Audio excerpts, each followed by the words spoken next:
Hello everybody and welcome to episode 33 of Competitive Magic with the Carnies. I'm your host, Andrea Mengucci from Italy, and joining me today we have a special guest all the way from the USA. We have Brad Nelson. How's it going, Brad?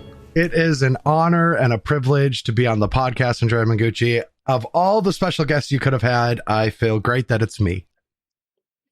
Thank you for accepting this offer. It was, it took months to organize this call, and I'm glad that we finally could get you. Yeah, I'm glad your people could get in contact with my people, and we could square this up. It took a little bit of planning, but we're here. Yeah, actually, it didn't take any planning because it was like 20 minutes ago I messaged you because unfortunately me, Javier, and Anthony weren't able to connect this week because I had a flight delay which brought me home like over 1 day later, and Javier had some problem with his family and yeah, but I'm glad that we're together and we could talk about, anything magic. Well, anything, which is the most important thing in magic, which is it Murktide?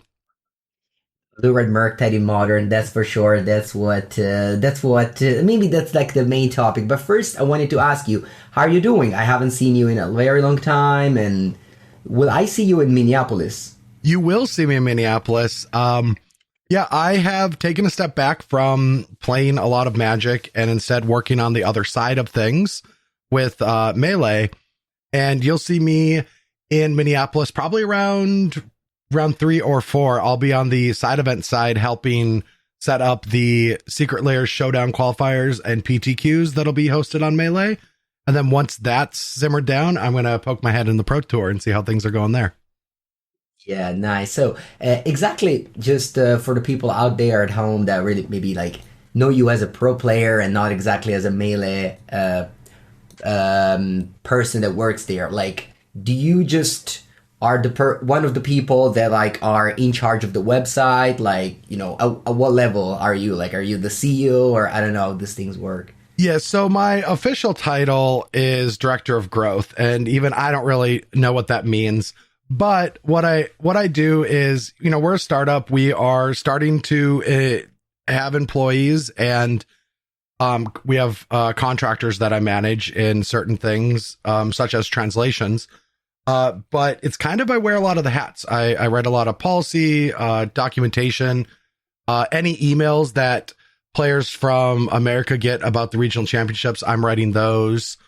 I help with quality assurance when we have new updates and try to scope out what those updates should be. It's wild and chaotic and a lot of busy days. We've got a couple exciting things coming down the pipeline that can't talk to about just yet. But it keeps me busy and keeps me away from playing Magic. Yeah, so you definitely are one of the people that was like, I had enough after the MPL. I don't wanna try this new Pro Tour things. I wouldn't say that. It was we started Melee as a side project, and we launched our beta, if you remember, 2 weeks before COVID.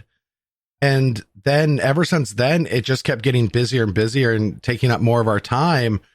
And that's kind of where I lost the focus during that digital era. I mean, you and I still tested together with Cedric Phillips, and I top 8'd one of those online championships. So yeah, we top 8'd together.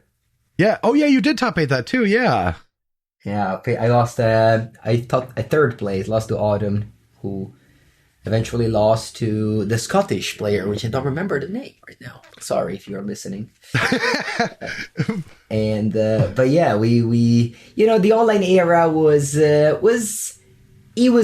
very bad for me because I really do not like to play a computer, and I do that for a living, I know, but I much prefer to play paper, travel to tournaments, and practice in paper with real cards. Yeah, I think my shear the sheep moment with the online era was that all of our tournaments, whether it was the major events or the MPL leagues, we played them at the end of formats. And so, like, I love the deck building aspect of Magic. That's what interests me the most about it, and I engaged with my entire career. but we can't really do deck building. We can only do slight tuning at the end of a season. And so it was playing a lot of old decks that I've been used to for a while, and it didn't appeal to me. And the matches were so high pressure. What killed me really during the MPL season was just that we were playing so many matches against the top Magic player in the world for so little stake. Like, we were playing for like 1 year almost every weekend to then like top 24, and then it's just one tournament. And if you do well there, then like sure, but yes, you know, yeah, we had to. That was the worst. A lot of our matches were content until we got to the final event, and then every match was catastrophic if you lost. Yeah, I agree. It was some very stressful events.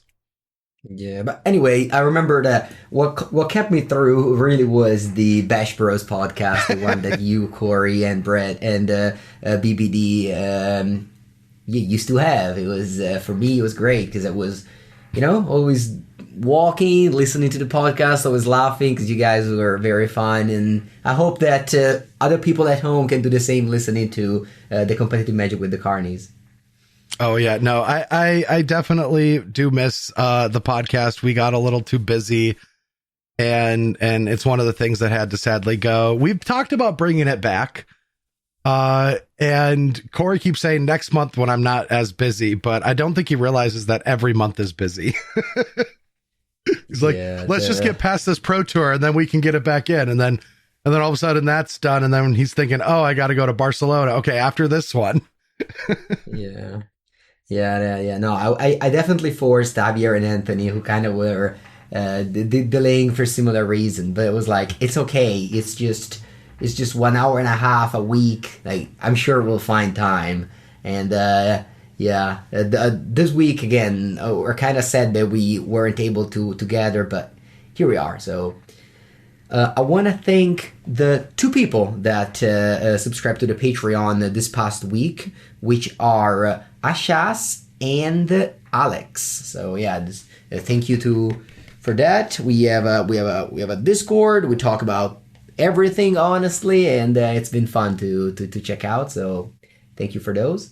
And again, Brad, shall we get into your past result? Yes, I would love to talk about my past. My past result, I have top 8 in another tournament. I never thought it would happen again. Yeah, so there was this 20k RCQ top 4 modern, top 4, I'm just reading MTG Melee, SCG Con Richmond. So this is the tournament. How many people were there? Because on MTG Melee, you always show the number, but it's never really the real number. I don't know why. So, let's get into the user stories about Melee. Are you positive that the number at the top isn't the total number of players?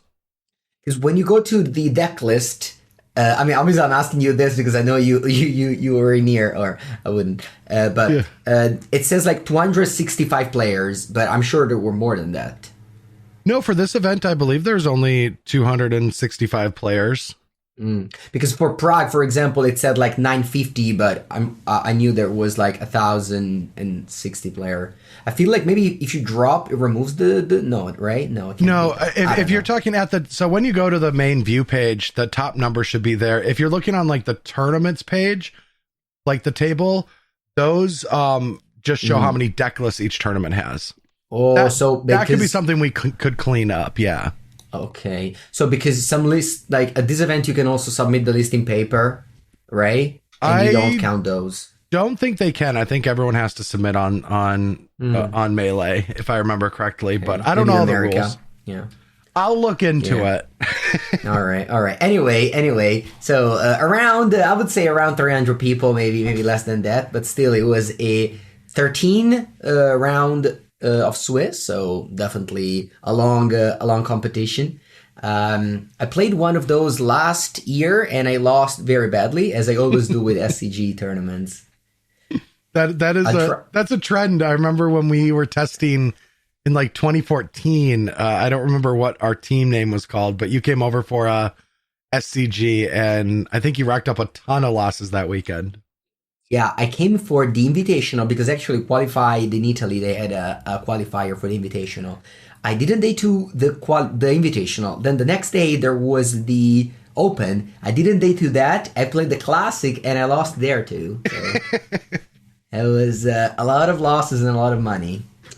Which is interesting because I mean, I don't want to. I hope most of your listeners are European, but I've always found, at least back in the middle of the 2010s, that the competition in Europe felt a lot stronger when I played in Grand Prix, and I kind of equated that to more opportunities. Like in the US, there's more tournaments, but they're harder to get to in certain ways, if that makes sense. I feel like there's just more overall play in Europe at a competitive level for the individual grinder, but I might be wrong about that. Yeah, I feel like this is the classic. The neighbor. It's always green. Then how do you say that? It's always greener on the other side. It's always going to be the other side, because for me, I always thought that Americans are stronger than non-Americans because there's like so many stores, so many tournaments, and even like people were just, you had like SCG Pro. Like, it was very much like Americans took it way more seriously than Europeans. This is what I felt. That might be on a, if you took the average player would be stronger. But I've always felt like on day twos of Grand Prix, when I'm playing against people in Europe that I didn't know, that their play was very crisp. I was constantly impressed deep into tournaments. I mean, I beat them all, of course, and then I top 8'd, but yeah, no, but I don't know. I feel like, the SCG, every time I go there, I always lose. Yeah. So and that has to mean something. I mean, that's how it felt for this tournament for me. I didn't get a ton of time to test. I even made a joke tweet about being 2-0 in a league, and that's one match, 1-0, 2-0 in a league, and saying my testing's done. Because I just copy and pasted your wonderful deck list and sideboard guide. I love those monthly Murktide updates. Yeah. And like, I played against my brother, Ross Merriam, Daryl Ayers, Pete Ingram. I mean, just my last win was against the reigning champion, Daniel, I think it's Buchanan, and they won the North Carolina Charlotte Open the previous month, and it felt like a very exhausting weekend of just a lot of strong players. Also, the deck definitely does not forgive. Like, you have to play well, otherwise, it's Murktide. So every loss is up to you, basically. That's good to know. That makes me feel a lot more confident. I mean, I should tell you, how my tournament went, which is, I would say about half of my game ones involved when we picked up our cards, my opponent saying, I did not expect main deck Blood Moon. Yeah, I feel like it's surprising though, right? At this point, you would say that there's enough press to play Blood Moon. So if we're getting into this one that I brought up, like, I was shocked that players, A, didn't expect it, and B, other Izzet Murktide players don't play more Blood Moons. And that's just like one of my core philosophies of deck building is, like, if I'm playing a card like Ledger Shredder that lets me loot, I should play a couple, awesome cards that have really high deltas of when they're good and bad. Because if you're able to sift with your deck with cards like Dragon Rage Channeler or Ledger Shredder, you should have have some A's instead of just a bunch of B's. Yeah, and also, like, discarding the Blood Moon is so good for Delirium because it's enchantment. I mean, honestly, the reason for me to play Blood Moon is that if you look at the top decks outside of very few one, which are Mirror Match, Scam, and Team of Rhinos, you're just happy to have Blood Moon against every top deck in the format. Oh, it was phenomenal for me. Like, I've read all of your articles. I don't consume a lot of content anymore, but I consume a lot of yours. And I'm not just saying that to boost the ego, but don't worry. Everything you've said about Izzet Murktide has always made sense to me. And so, like, I played the list that have more Murktides and more Dragon Rage Channelers, but then it means that I have to have more cards in my sideboard that come in all the matchups that I need to take them out. And you don't have enough slots. And so then you have to play more generalized sideboard cards that aren't as high impact, Whereas this weekend, I didn't have to play a ton of Murktides and Dragon Rage Channeler, so I got to play, the Ovar and the Force of Negation, which were both stellar. What do you feel about the spell snare? Because that's another topic that a lot of players don't play spell snare; they play more spell pierce in the main deck. So I was all on your philosophy for more spell snare than spell pierce previous to this weekend, because when I previously tested Izzet Murktide for one little section of time in January, February, and back then there was a lot more fair breach decks, and so spell snare was just a very good card because all these decks played expressive iteration and breach, and so I'm really happy to have the spell snares. This past weekend, after playing a little bit more against Rhinos and 5-color, I could see it swapping back to 2 pierce, 1 snare, but that's only if your next Sideboard guide has that. Okay, yeah. I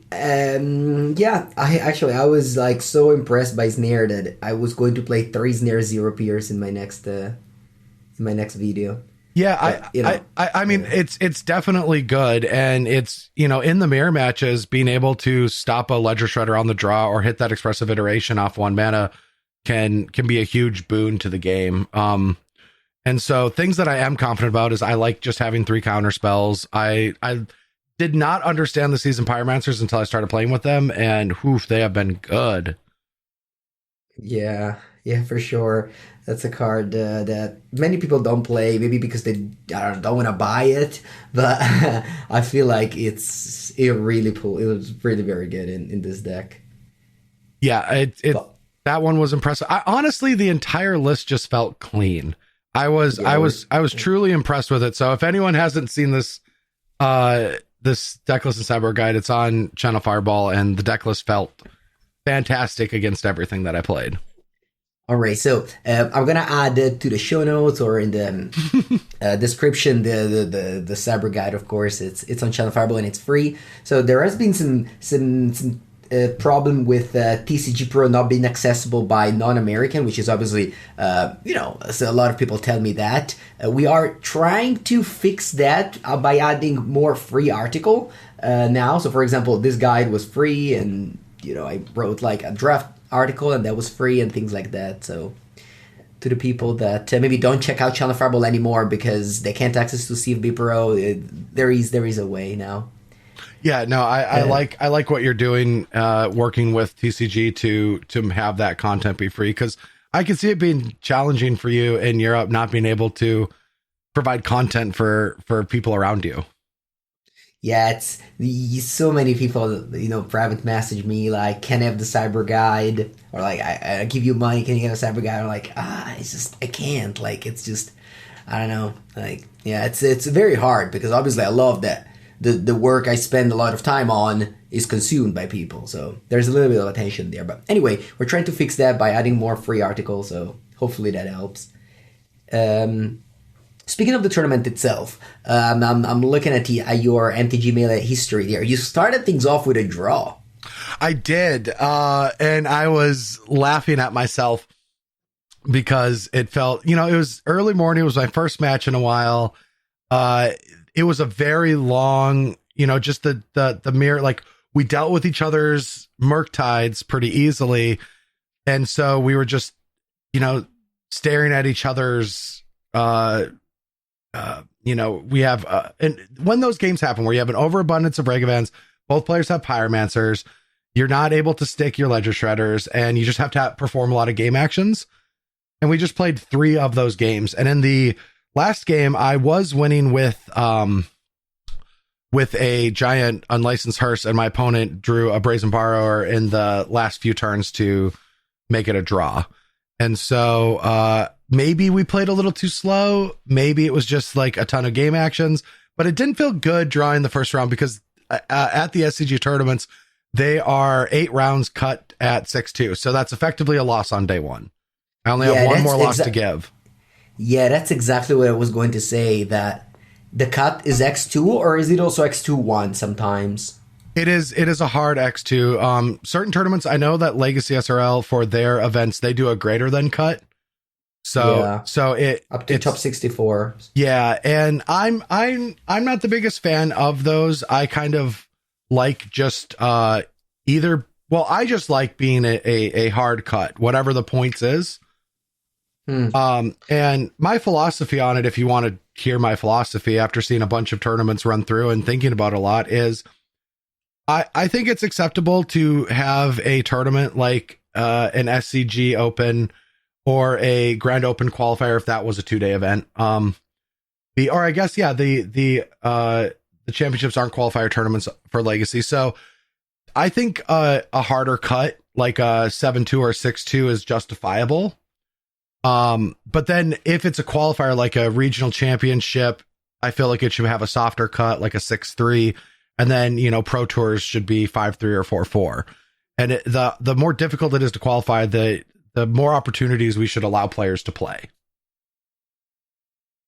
Yeah, but overall, I think that top 64 at the Legacy event are okay because it actually pays up to the top 64. So it would be like kind of awkward, right? To pay somebody that didn't make day 2. Yeah, and they have it at, what is their cut, 7-2? The cut, for example, in Trieste, we were 353 people, so there weren't enough 7-2. So I made it at 6-3, for example. So it's like 7-2 or anyone that fails until top 64. Yeah, I mean, I understand it. I feel like a structure. So my philosophy is that a structure should try to get tiebreakers out of it as much as possible. And because tiebreakers sometimes just are, they're awkward. And so I would much rather, like, you need it for a top 8, for example. But you don't need it to facilitate other things, in my opinion. So I can understand either way, for organizers to do it the way that they want. But like the first thing I would do is like question, is that the right prize support? Should the prize support be a little bit different to facilitate it? I just don't like tiebreakers for going into day 2. It might be because I got tiebreakered out of a Mythic Championship and missed Worlds because of it. But we don't got to spill that tea today. Which one was that? That was the Mythic Championship 5. The one where your co-host won. Who was in that top 8? You were in every top 8.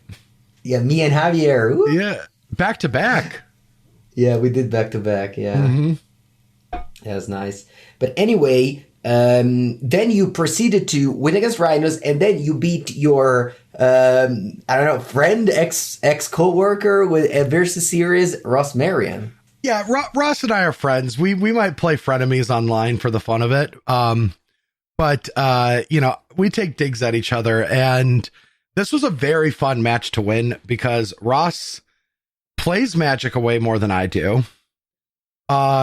Believes he has a great matchup. I honestly do think he does, but I'll never let him, I'll never admit that because it's fun to troll him. And I just absolutely dismantled him with Blood Moons and won the match. And then, I get to play the ignorant cards. Like, well, I've never played the matchup before, but it seemed pretty easy to me. Yeah. Yeah, I feel like there is a certain decks. I mean, now it's just me and you, so nobody can argue with us. There's certain decks that have like this discord of like big brain players and have a great matchup against every deck.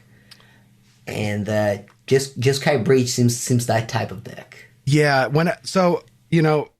as a pro Magic player, one of the things you had to learn is you hop from format to format, and you have to take you can't test every deck, so you take a lot of information from people that you are comfortable taking information from. And I've always found that the best information someone can provide you is if they are a fan of a deck and say that deck is bad against another deck. It's never what decks they play that are good against the field. You always want to know which Is It Murktide players think are the bad matchups, and that I'll trust. And so this Breach community loves talking about Breach, loves talking about how good it is, and I love trolling them. Yeah, I feel like that's the same with Amulet Titan. I think that's the one that I have the most, like, just, every Amulet Titan player thinks they have, like, every matchup's great and things like that. And Amulet Titan, by the way, did you see what a bad performance it had? It was the fifth most played deck and had a 42% win rate. Wow, yeah, that is low. I don't even know what you account to that. Maybe it's got a bad 5-color Indomitable Creativity. The funny thing is I know very little about the format. Okay. Like, as in, like, how decks do against each other. Sure.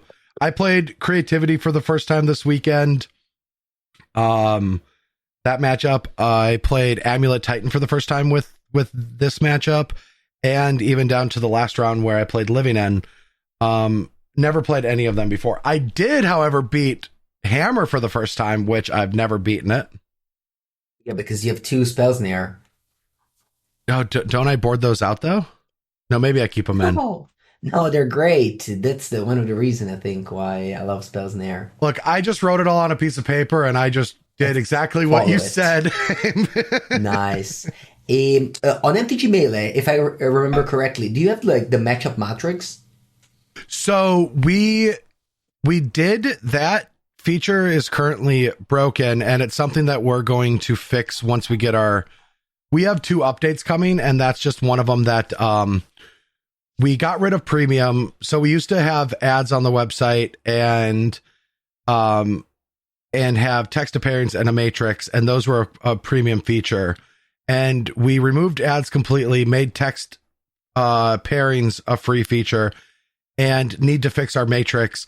And we have plans for, once we fix it, to show that data on the tournament view page, the one where you go to look at the results for those individual tournaments. But we just need to wait until May to get an update out. Okay. Thank you for the update. Returning to your pairings, you ended up losing round number 5 against 4-color mid-range. What deck was that? It was 4-color elementals, and it was just I got dominated. I got absolutely dominated. I never drew expressive iteration, but I'm not even complaining. It was just so lopsided that it felt like a bad matchup, and I didn't know if it was or not. But after talking to a few people, they said it was, and it made sense. Like, I kept a double Ragavan hand. They had a double Solitude draw, and that was kind of the game. Yeah, the matchup of Elementals and Blue-White Control are both bad, and you fix it with Blood Moon. Like, for example, in Prague, I beat Elementals and Control, and always thanks to Blood Moon. All the games that I won. So yeah, one more reason to play Blood Moon main deck. It does fix a lot of problems. Yeah, it does something that no other cards does, like stops your opponent from playing Magic. Yes. And that's what it did to Ross, and it was so much fun to do. Yeah, because like against Saga, you even Stone Rain on top of that. Oh yeah, no, those I got to do that against my Amulet opponent. They went turn 1 Saga when I was on the play games 1 and 3, and I was able to Stone Rain those. Yeah. I mean, against Hammer, for example, you have the Blood Moon, you have the Magus, but they are mostly there to stop Saga. Whereas in these decks, they just stop you from casting Omnath and other cards. And they even have a lot of answers to that, though, now, right? Because they play basics, they play the 1-mana enchantment. No, I mean, they could play Abundant Growth and basics, but you know how, like, Blood Moon comes into play on turn 3, like, they have 2 lands, they might have fetched, like, a Triumph and to play a Leyland Binding, things like that, and yeah. So you played against 3 Murktide in day 1, and then in the final round for day 2 was against Corey? That was the second to last. Okay.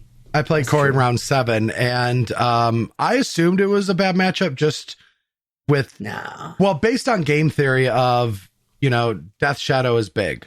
But it did not go poorly for me, and also I didn't have it in the sideboard guide, and maybe you wrote it, but I didn't copy it.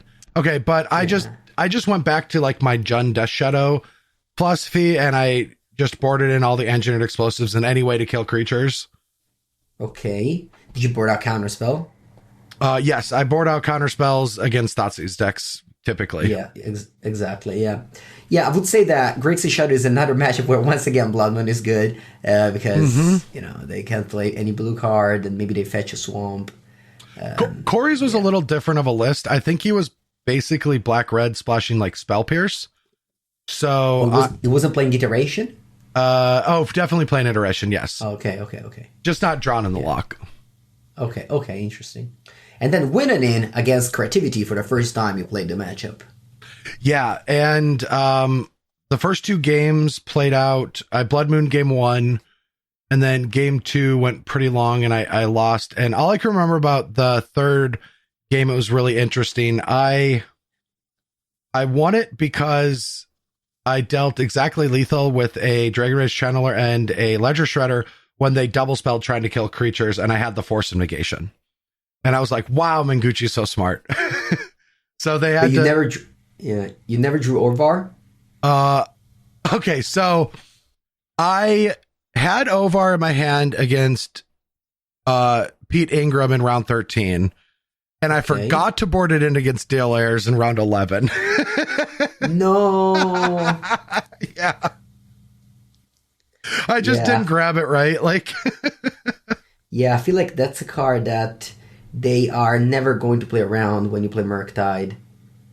Yeah, they already have to play around everything else. So like once they go like, oh cool, I have Creativity plus Spell Pierce, I'm going, or Creativity plus Veil of Summer, and then boom, you just up the Orvar and it's game over. Yeah, no, it seems like it would have been good. I drew the Force of Negation quite often. I like I said, I had Ovar in my hand. So in the final turns of the round 13 against Pete, I had Spell Pierce, Counterspell, Force, Iteration, Ovar, and they died because they weren't drawn well, and I just had everything. Yeah. So day 2 with 611. That's probably pretty good, right? Not that many players had. Only 265 players. So yeah, I think that was. Yeah, I think there was 30. Prizes went down to 30 seconds, and there's 4 extras, so 36 players in day 2, and I think I was roughly around 20th going into day 2. Yeah. Then in day 2, you went almost perfect. No, you lost a match against the real playing Creativity 2-0.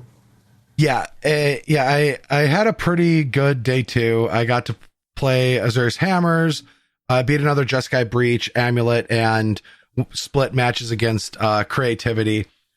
And in the last round, I could have drawn, but so Star City does a really interesting thing with their tournaments where they cut to top 12, and the 1st through 4th have a bye in that first match. And this helps with eliminating concessions and draws that otherwise wouldn't exist. And what was interesting about Pete and I's match is a draw guarantees both of us make top 12, but Pete's guaranteed with a win-loss draw, and I might take 12th or 13th with a loss.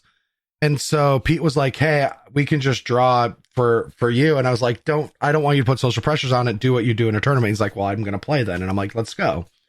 And it eliminated collusion in that last round, that structure. So I really do like that Star City structure. So we played, I won and ended up bubbling in 5th place. So I had to play the first match of the top 12.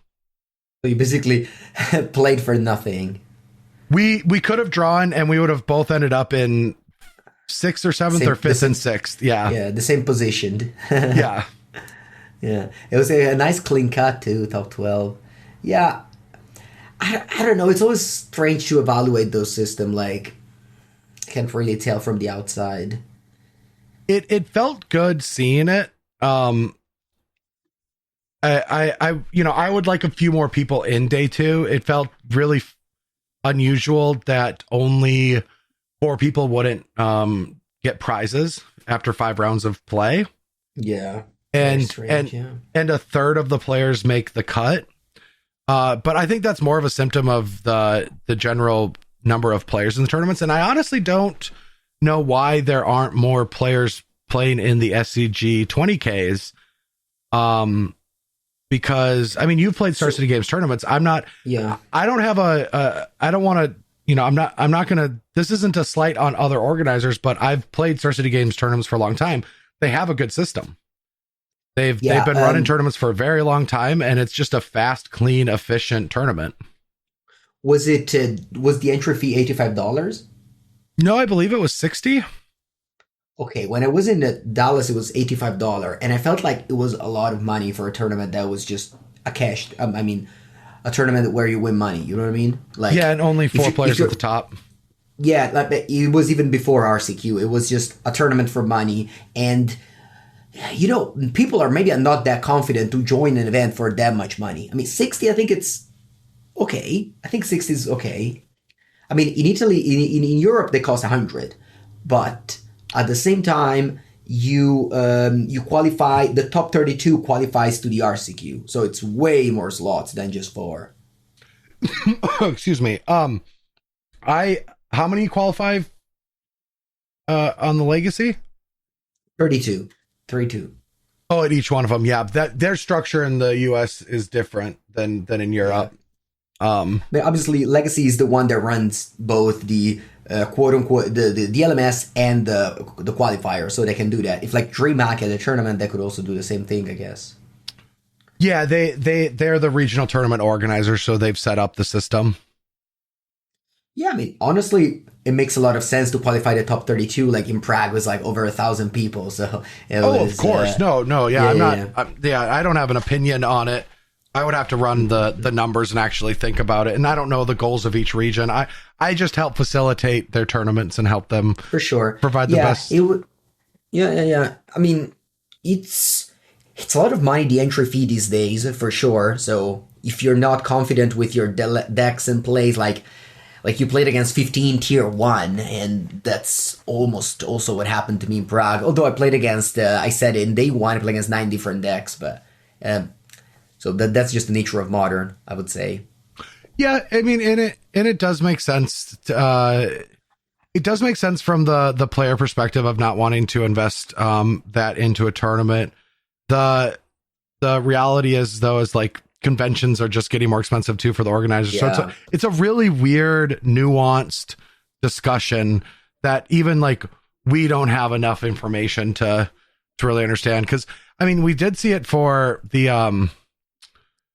20K in Charlotte was $20 special entry fee, and they had 503 players, so way more players, but still ran that at a just the tournament at a loss. Yeah.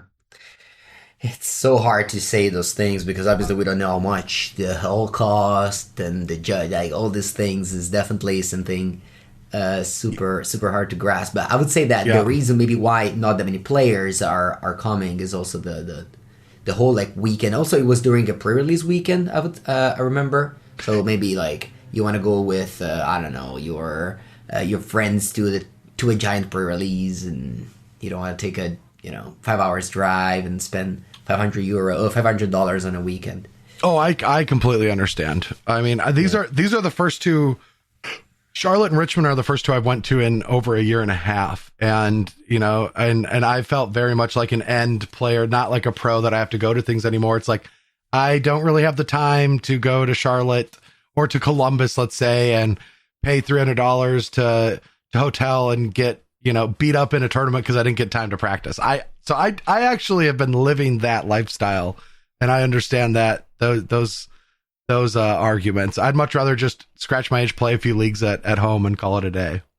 Yeah, so I want to share with you the month of March. I traveled every weekend, and it was so good for me because I went first to Bologna. We have this tournament called Four Seasons, and it's a modern legacy event. There's like they had huge, like the modern one had over 500 people, so it was 10 rounds in one day, and the legacy one had 350, I think. That was on Sunday, so there was a ton of people there. Then the week later, it was the RC in Naples, so that's obviously very big. It's the regional championship. And then I went to Milan, where we had the Pauper tournament. I don't know if you read about that. I follow you. Yes, I saw a lot of every time you post about Magic. I think two things. I'm like, wow, he plays a lot of Magic, and that looks really cool. Yeah, like 614 people there. And then the week after I go to Prague and there's 1,000 people. So for me, the events I go, I'm like so surprised by the amount of people that are just playing paper Magic in Europe. Yeah, it's popping off. I've been blown away at the numbers, and I'm feeling a little bit of that just from the Melee seat, where I've been starting to interact with more organizers in Europe wanting to use Melee for their tournament. So we're working out arrangements for them for support for their events, and I'm gonna have to start getting more, early morning customer service to make sure we have someone on for all these tournaments coming in. But it just seems like Europe is really gravitating toward live Magic right now. Yeah, I'm so happy for that because I booked all my there's another LMS in Valencia at the end of May, and then there's Four Seasons again. Then we have the RC in Naples, and then there's Poppergeddon. So the whole week to week travel is gonna happen again at the end of May, and I'm very excited for that. Yeah, and at the end of May. So yeah, and I'll see you in 2 weeks from now in Minneapolis. The 1st of May I come to America again. Oh, that's cool. Yeah. What's the weather like? Oh, I don't even know. Every region, idea. Every region is different, but I can get it to you. No, it's okay. It's okay. I was just chatting because I went to. Go ahead. It will be warm, but not hot. I don't know what that's in Celsius. No, I'm sure. Yeah, because last weekend I was in Berlin and it rained the whole time. It was super cold, and I didn't bring my very winter jacket. So, wish this is the season where you still and also I get a cold and a flu every time I change weather, from hot to cold. I always get a flu or a cold. Mm-hmm. Now, yeah, it's so bad. But yeah, so I'll be ready with my scarf for Minneapolis for sure. Oh, I think it'll be do you remember 70 degrees Fahrenheit? Yeah, it's 22. Yeah. Yeah, maybe, and then 50 will be the low at night. So that's cold. That's okay. All right, so you'll be there, but you'll be sitting behind a desk. I'll be walking around for most of it. If I'm sitting, that means that they need my help on something. And I know a lot of the people that are going to be running things, so I think things will be smooth. But yeah, I'll just be walking around and making sure registration goes well, because they have 2 secret layer showdowns and a giant PTQ that are happening both Friday and Saturday. And yeah, go ahead. Oh, and the PTQ is really cool. It's 512 capped players, and it cuts to 4 draft pods. Ooh. Yeah. I remember those in the past. You remember that it was on Sunday of the Pro Tour? I don't remember. You don't remember that? On Sunday of the Pro Tour, they had an event like this in the very, very past. Nope, doesn't ring a bell. But yeah, so the structure of those are going to be really cool. And yeah, I'll just be floating and probably bugging the scorekeepers and Scott Larrabee at the Pro Tour when the matches start, and come check how you're doing after you 2 won your draft. Hey, I was wondering, since I love to play side events and have everything planned. What if I miss day 2? What cool events are there for me to play? So, and this, I am not sponsored by Wizards at all to say this. They have the Secret Layer Showdowns. I think the Secret Layer Showdown qualifiers are some of the coolest tournaments. They are... What formats are they? They'll be standard. The Secret Layer Showdowns are always going to match the constructed format of the Pro Tour, and the PTQs at the Pro Tours are always going to be limited. At least that's how the first 2 have went. So Secret Layer Showdown is simple, Swiss, based on attendance, cut to top 8, but the top 8 doesn't happen that day. There's 4 Secret Layer Showdowns. All 4 sets of top 8s will play on Sunday in a 32-person tournament. Every single one of them gets the really cool Ragavan that was going for a lot of money on the secondary market. And a lot of people are selling those Ragavans. And then the first place prize in the Secret Layer Showdown day 2 event is the Brainstorm, where there's only currently one that exists. Yeah. Yeah, but what about, I don't know, it might be not true, but I heard there was a PTQ for PT players that did in day 2. Is that a thing? That's on Sunday. that will happen in the Pro Tour area. So the tables that you're playing at will be repurposed for a PTQ that's only for the players in the Pro Tour that didn't top 8. And there might be other restrictions, like for anyone that's already qualified. So I think you requalify at a certain number at the Pro Tour. Okay, I understand. That's and great. Maybe they're not qualified. I don't know. Yeah, but on Saturday there isn't a PTQ for me to play if I don't day 2. Yes, there is. Oh, there is. But I have to. It's capped. I don't know if it's capped. Well, it's 512 players. I don't know if it's sold out. Okay. And it qualifies 4 players.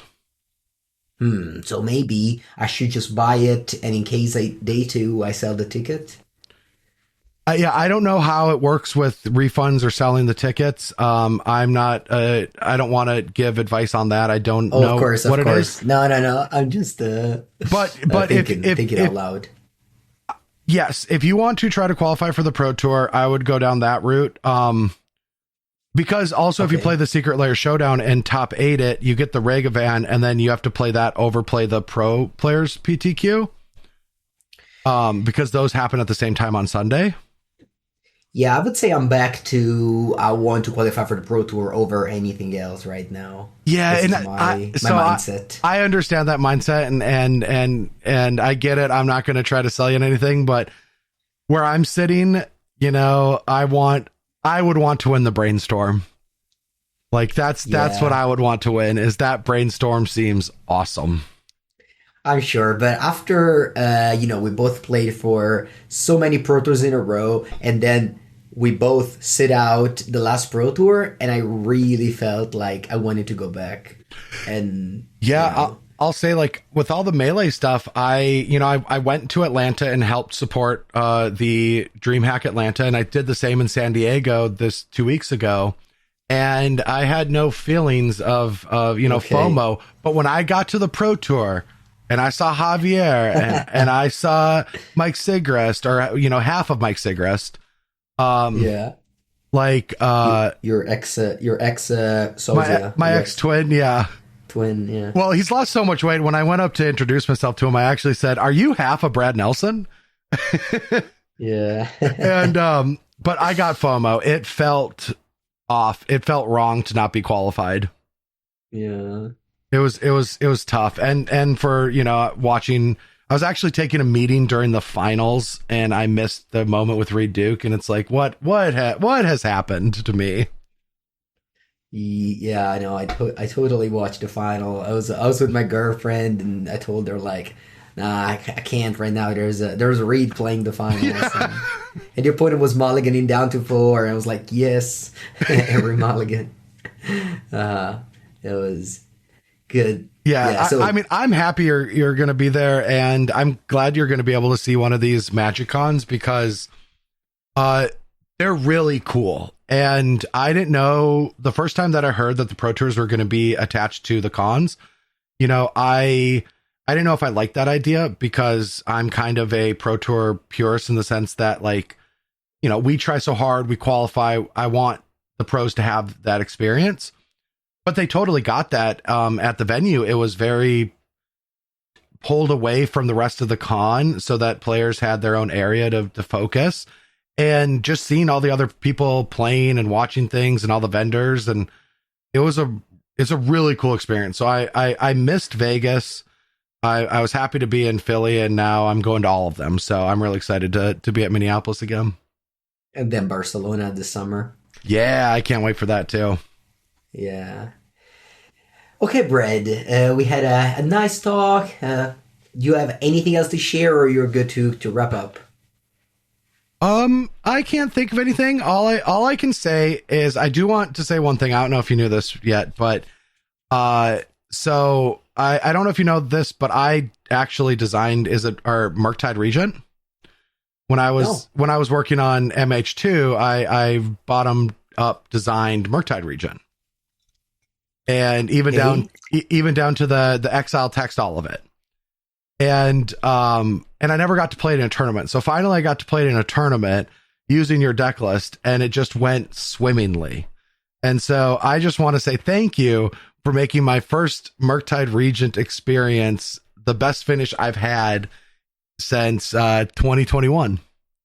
I would say thank you for designing the card that has gave me so much love for the format and, so much content. And I'm sure that all our listeners, maybe not all of them, but most of our listeners have enjoyed playing Murktide Regent in Modern. So can I ask you more about how did the designing go? What was the card you received? If you can tell, of course. But there's things I can talk about for sure. Okay, but what was the first iteration that you received of Murktide? Murktide was blank canvas. It was we need a blue card and a blue Tomb Stalker. No, I made that. Like they just said we need a blue card. Go. Wow, it was just an empty. Yeah. It was empty. It was an empty spot in the file that we can work on.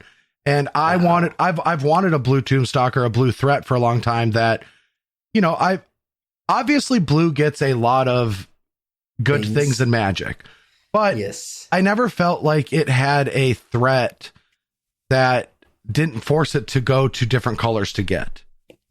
Yeah. And that's what I want to provide it. And now keep in mind, and this is public knowledge, we were testing at a time that still had Mystic Sanctuary, Uro, Astrolabe. We didn't have Expressive Iteration, that wasn't printed yet. And so it was... Yeah, you also guys had the Companions, right? We found out that Companions were going to come out, and we had to try to figure that out while we were there. Yeah, I know. That's...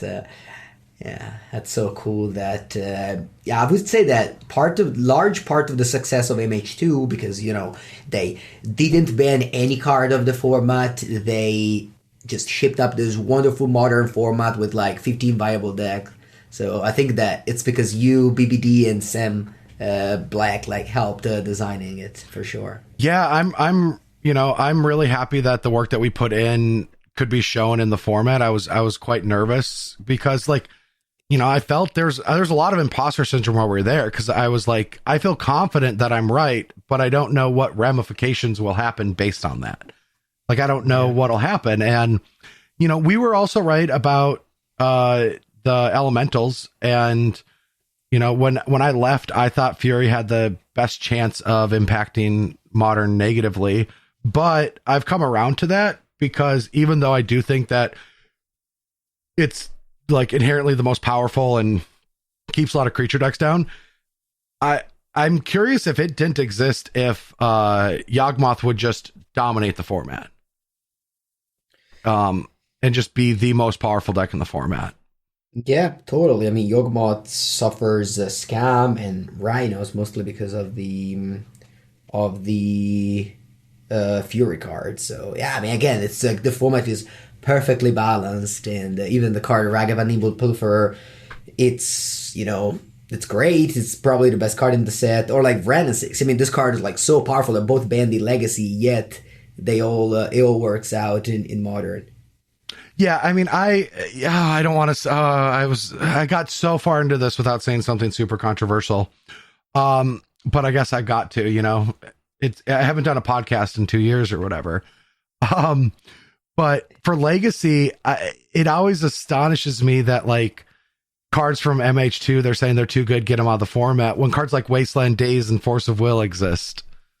Yeah. I mean, I'm not saying they should get banned, but it's so many people message me and saying, how could you print Ragavan? It ruined Legacy. And I was like, why did it ruin Legacy? And they're like, well, when you play it and then you get dazed and then wastelanded, you can't come back from that. I'm like, I don't think Ragavan was the problem in this story. I mean, it's kind of it's good that Magic has so many different formats, so that you can have formats with turn one combo very consistent and free counter spells, and formats where you just go for 3 turns. And Legacy, it's something that does that, and I would say it's the nature of the format. Oh yeah, the free spells and everything. I completely agree with you. It's that fill. But yeah, so when new cards come out and they're too good in Legacy, I say just ban them and move on. And I'll play this weekend. I'll play Legacy. There's a team event. I'll be the Legacy seat. and I'll be playing a Cephalid Breakfast combo. Oh yeah, I've seen you been playing that a lot. I didn't know that was even becoming a really good legacy deck. That's so cool. Yeah, he was losing to Delver before, but now that Delver got like not shrinked, but nerfed a lot with the iteration ban. I'm glad to bring it back. Yeah, I've been seeing you tweet about that too. I mean, I will say I'll go weeks without playing any Magic, and then I'll see one of your tweets, and then I have to go to my Mana Traders account and grab a deck and try whatever you're playing. Yeah, now Mana Traders already has the new cards, so you can already try some. What's it called? Tomorrow I'll be streaming with Fairy Miscreant, Fairy Mastermind. Sorry. Oh, I don't even know any of the new cards yet. That's how awkward things have gotten for me. Yeah, Fairy Mastermind is Yuta Takahashi. Oh yeah, that's awesome. I need that card is really cool. Yeah, I want to play it in Murktide Sideboard. We'll see. Oh, interesting. I don't know. Maybe your opponent plays Consider or has a Shredder in play. You play this in response, and you draw a card, and they have to kill it. Well, it doesn't line up well against Shredder, but now we're starting a whole new topic. So, yeah, let's cut it. Yeah, let's cut it here. Thank you so much, Brad, for accepting this very improvised offer to be special guest on the episode here. No, thank you again. It was an honor, and I mean, it's just been so long since I've talked about Magic in a non-official way and just for fun. And I have to shoot it back to you. Thank you so much for being on the Bash Bros podcast and being a patron of us for so many years, and having me on yours. Next time you're gonna have to get me with Javier too. Yeah, hopefully we can do the episode with the four of us next time. Next time. Oh, real quick before we go, no, we have to just do a full Bash Bros and y'all podcast, just 6 of us. 6 of us. That's very confusing. Very confusing. 6 people. Yeah. All right. Thank you again, and I'll see you next week with everybody else. And have a great day. Bye.